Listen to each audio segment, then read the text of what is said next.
Hi everybody, hi students. I am Mr. Jim from Little School. So now we'll learn how to make the oralite.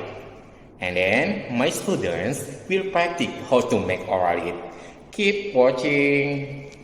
Michelle and I'm Salem. Today we want to make oralite. Oralite is oral rehydration solution. Oralite is one of the most popular treatments for diarrhea. Materials prepared are sugar, water, salt, spoon, and glass. Step 1. Prepare 200 ml of boiling water.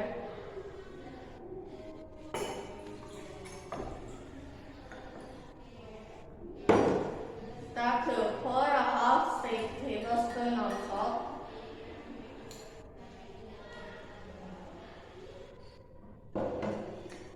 Step 3. Pour 2 tablespoons of sugar.